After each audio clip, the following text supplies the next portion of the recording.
Hi mga preni! Ang tradisyonal nating merienda ay bigyan natin ng kulay at sarap. Sa taglay nitong lapot, ikay matatakam talaga.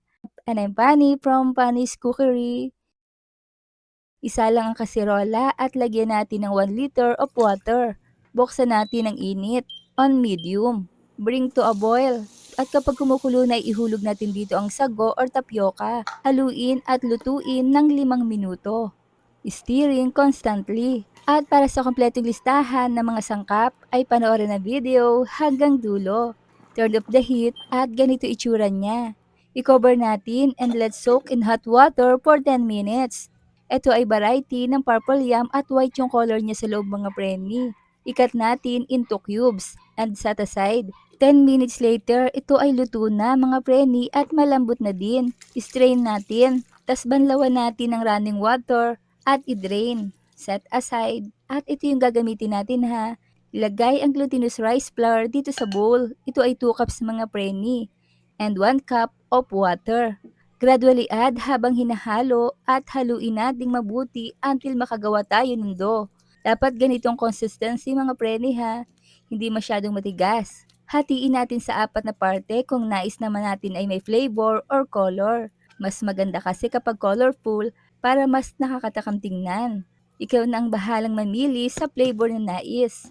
Lagyan na natin ito isa-isa or pwede din naman na plain lang yung color kung anong gusto nyo. Ito yung mga flavor at color na ginamit ko mga preni. Haluin nating mabuti until well combined para sure na pantay ang color. At ito yung isa na plain white lang. Maglagay ng oil sa kamay at i-grease natin ang paglalagyan natin. Dumakot or mag-scoop tayo ng nais na amount ng dough at hulmahin natin ng parang bola. Ayon sa nais na laki. Uulit-ulitin lang natin ang proseso mga preni. Ika nga, kapag may tiyaga, ay di may ginataan mamaya. At natapos na nga at maaari na tayong magsimula. Set aside muna natin to. Isa lang ang lutuan at maglagay ng 4 cups of water. Ibuhos natin ang coconut milk, 225 ml. Ganito muna yung gamit ko. At ilagay natin ang purple yam na white variety. Stir natin and boil on medium heat. Kapag kumukulo na ay lagyan na natin ng sugar according to your taste. Stir natin at para mabango ito ay maglalagay tayo ng pandan leaves. Haluin natin at allow to simmer until the purple yam softens slightly. Add na natin ang banana. And cook natin for a few minutes over low heat. Halu-haluin lang natin while cooking. Saka maglagay ng 1½ cups of sago or according to the desired amount.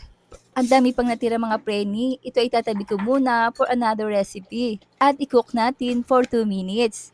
At ibuhos na natin ang coconut cream, 200 ml ito. Ito yung magpapakreamy sa ating ginataan. Haluin muna natin para kumalat at cook natin for a few minutes. Saka ilagay ang mga dough balls 1 by 1 lang para hindi ito dumikit mga preni.